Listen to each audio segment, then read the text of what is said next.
Hi guys. So um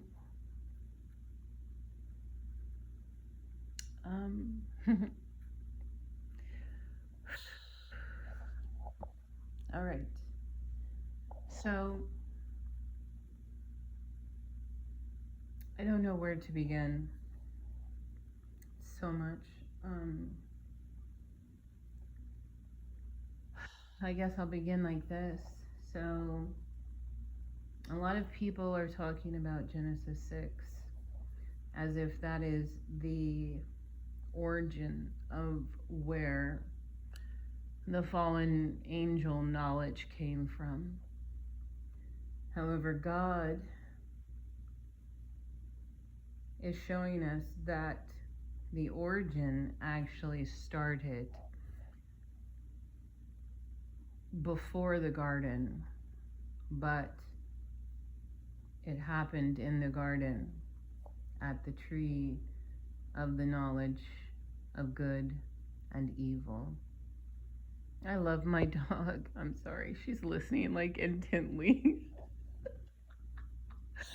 Oh my goodness. Okay, that was good. That was good. She was like, Anyways, I needed that. I needed that. Because this is heavy. And I was looking into Cain and Abel, and I just have this feeling that there is a fallen angel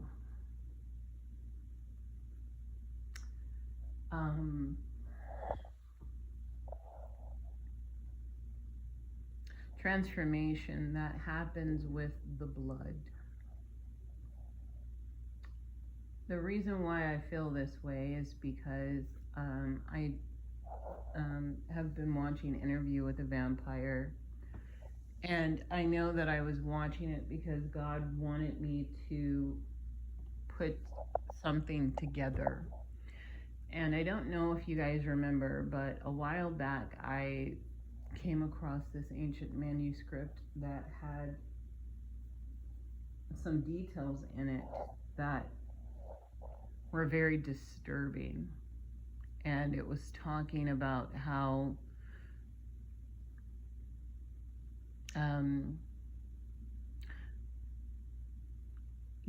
Satan taught Cain how to do things with blood. And so I was looking back at Cain, and I shared a video with you guys a long time ago how it was supposedly an interview with a real vampire. He was on camera, and he gave the origin story of the vampires.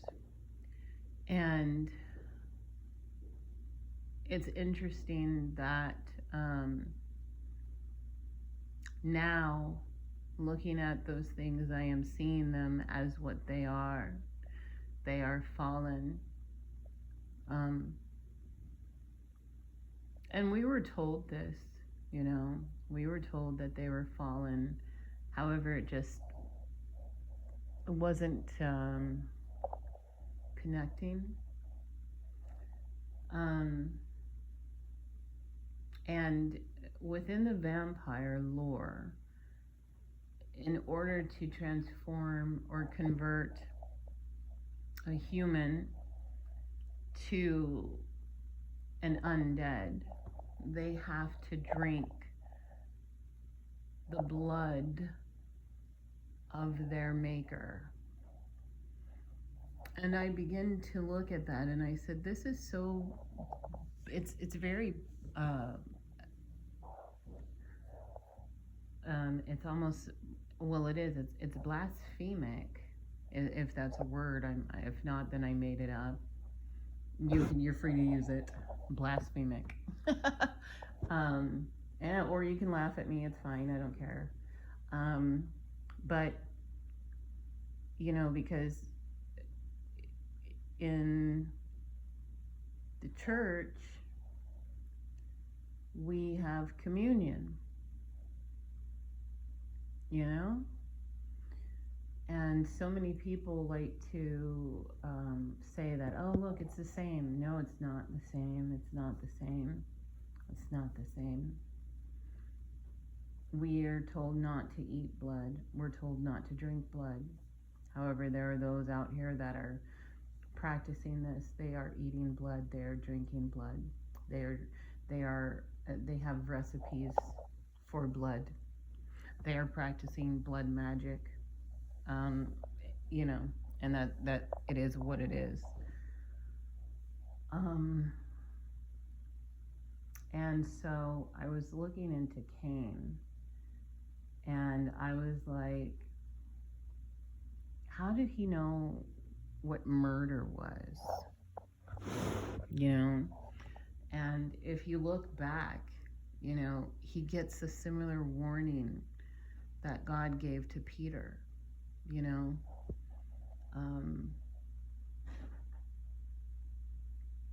Before it happens. However, Cain, you know, he gives in and he kills his brother. And it says that the earth drunk his brother's blood. And so I was looking at it and I was like, this is the fallout from Adam and Eve and the knowledge from the tree of good and evil. Because as I pointed out in my last video, it didn't say that they would become like God.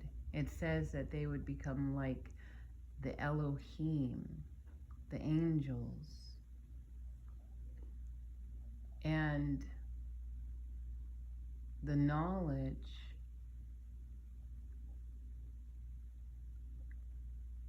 is what caused Genesis 6. So you see how it's a clear line, you know, because then Cain kills Abel, and then Cain has to leave from the presence of God, and it's through his lineage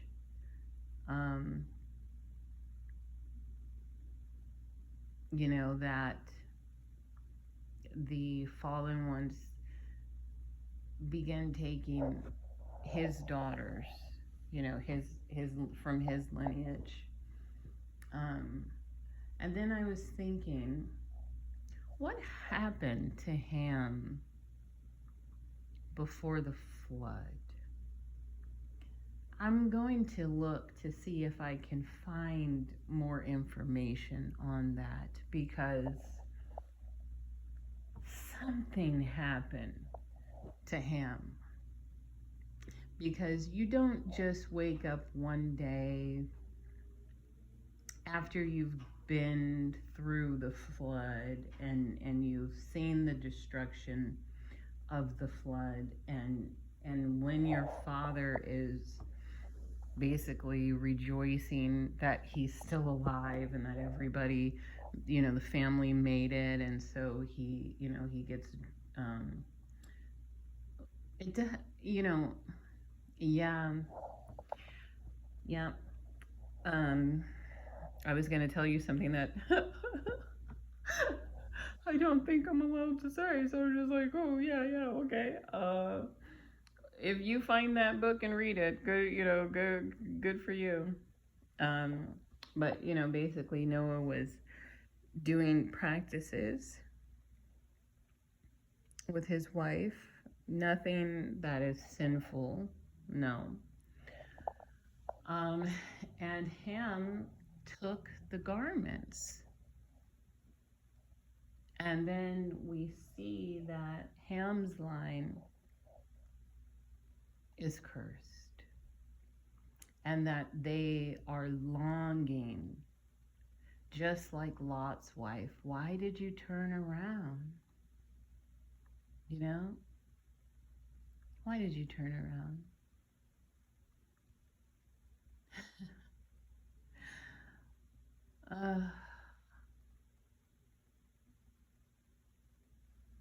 God is amazing. I'm remembering a memory with him when I was a child, and he came into my room, and I was afraid to open my eyes. And he told me that if I wanted to open my eyes, I could, but I didn't because I was afraid.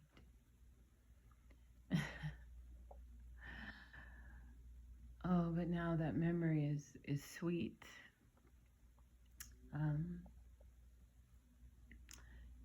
Anyways,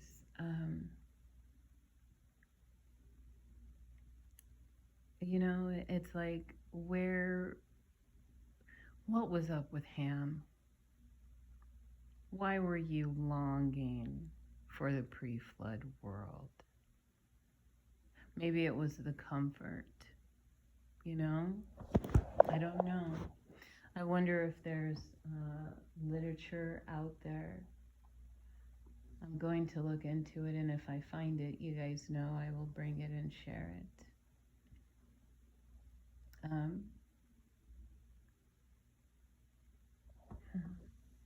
I wanted to correct something because God wants me to correct it. He said, make sure they know that you are not dark as they think of dark. He said, you do not dabble in dark things. Just because others who do not know you speak those words upon you, don't take them upon yourself as part of your identity. And it's funny because he kind of was like, you know, it's normal. And if they knew Genesis 6 and how it was in the days of Noah and how it was in the days of Lot, and they actually really took time to understand, you know, what Moses knew, what Joseph knew, what Joshua knew, what Daniel knew, what Adam knew, what Enoch knows, you know, they would not call you dark.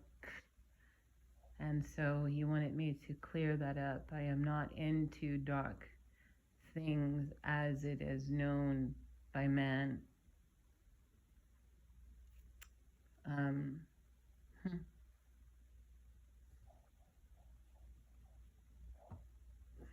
But yeah, I'm wondering if you guys really understand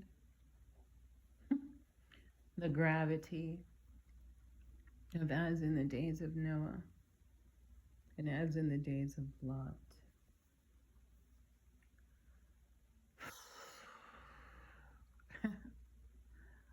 We're so saturated in their system.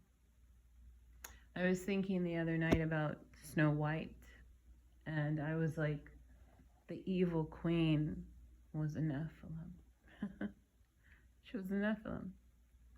And then I was thinking about Beauty and the Beast, and I was like, that's not normal. Why would you tell children a story like that? About a girl, you know, her father, you know, like she's given to the beast, and the beast is cursed, and he's a monster. He is a monster. He's a Nephilim. You know, there's no other way around it. He's a Nephilim. And Beauty is just like, oh, I'm in love with him. Like, she's so in love with him, like she doesn't even want the normal guy, you know? And then watching, you know, Interview with the Vampire, it's very clear now. It's becoming crystal clear. My childhood and my experiences and just things, you know? It's just becoming very clear. I thought I had a clear picture before, but it is becoming more and more clear. And then I cry and I weep because, like, the grace of God, you know. Like, have you ever just thought about your life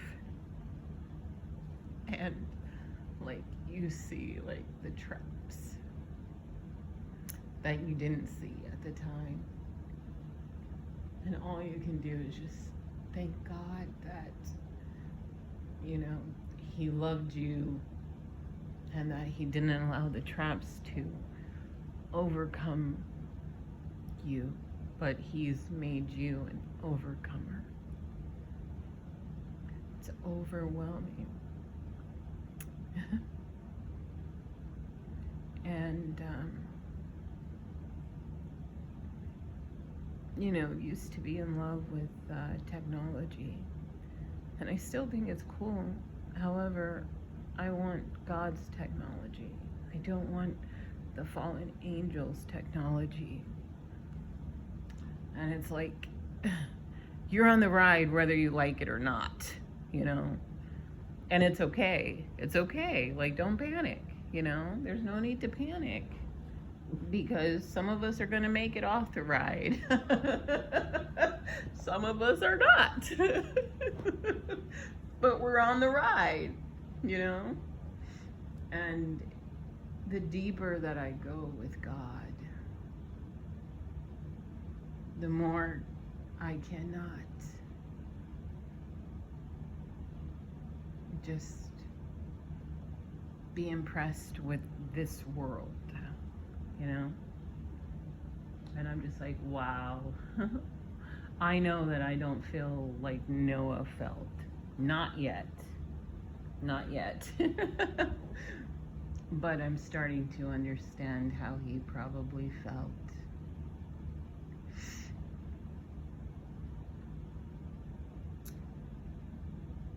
You know, so many are so impressed with technology, and we see certain kingdoms. And it's so, like, once you see it, you can't unsee it. And that's how the system is set up. The kings of this world have made oaths and pacts with the fallen. And so you think that it is the kings or the princess, but that's just like Daniel when he prayed and Gabriel got caught up in a war or a battle, and Michael had to come and help him. No different than today. So many of us, we don't realize that we are in the story.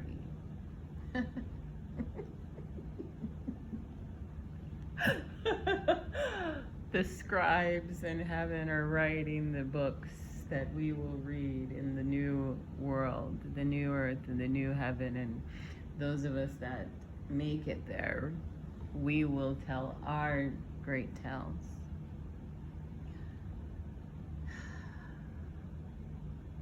The battle is not given to the swift or the quick, but those who endure till the end.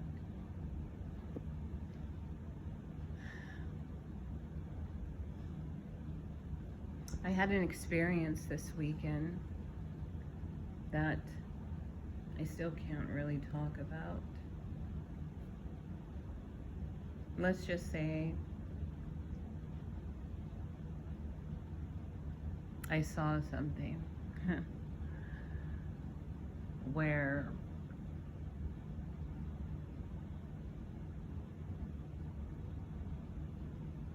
I don't know how to talk about it and make it seem normal, you know?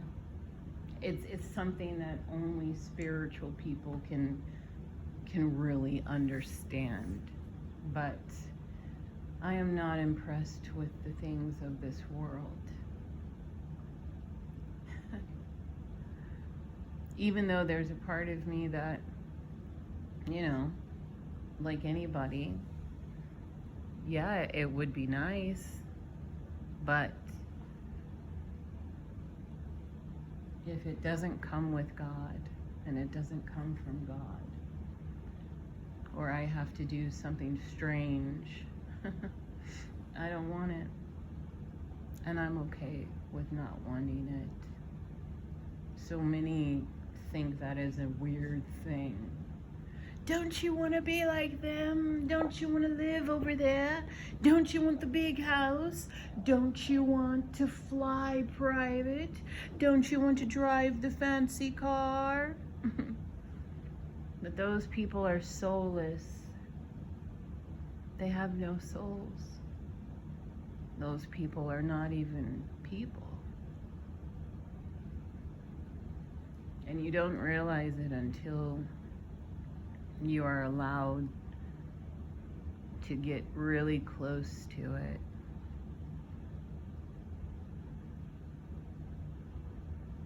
Something isn't right here. And I just had a moment, with God where I was like, another fantasy I have to kill. Okay, I'll slit his throat. It's not reality.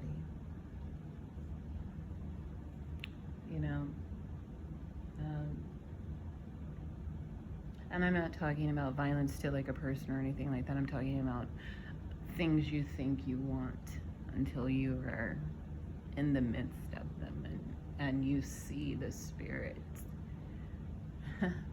side of it. Run, run, run like the wind. Like my favorite character on Once Upon a Time, Rumpelstiltskin, he says, all magic comes with a price.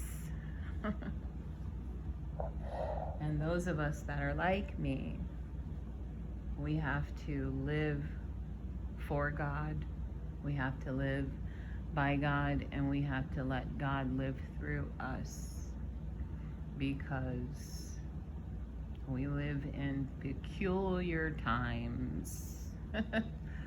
Everything is not as it seems.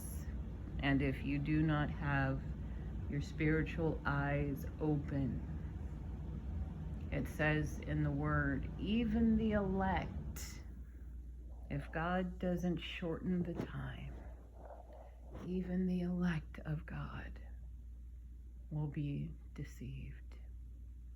Why? Because it's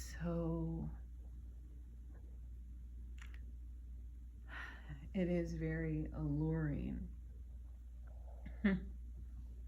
until it isn't.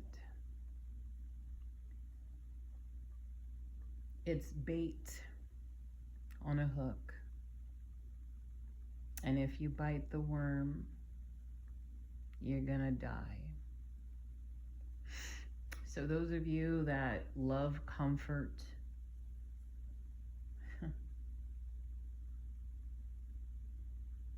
you better start weaning yourself off of it, little by little. And I'm not saying that God doesn't give good things, because he does. But there's a reason why God says, build your treasure in heaven. And we have to know that the kingdom of heaven is way better than anything we get down here. Because what we get down here is tainted, and most of it is caught up in wicked systems, disgusting systems.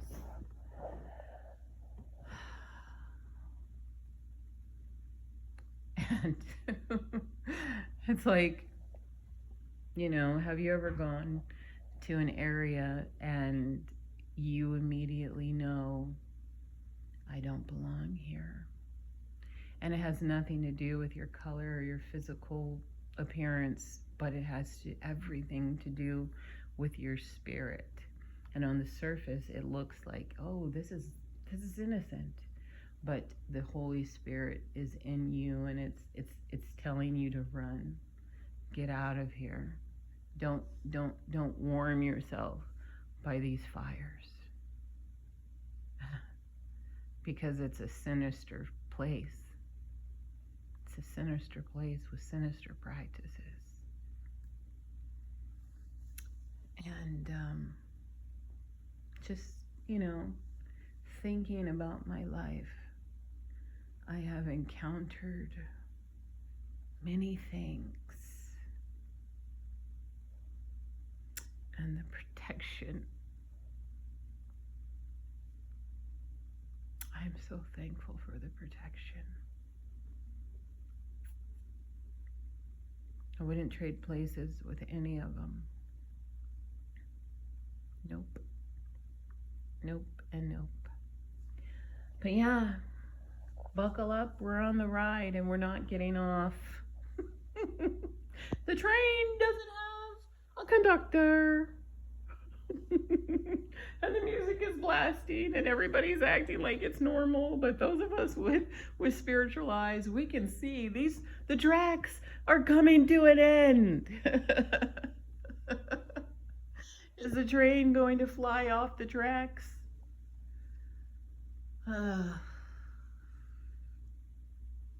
As in the days of Noah, as in the days of Lot, as in the days of May, Rain, 77 experience. Later, guys.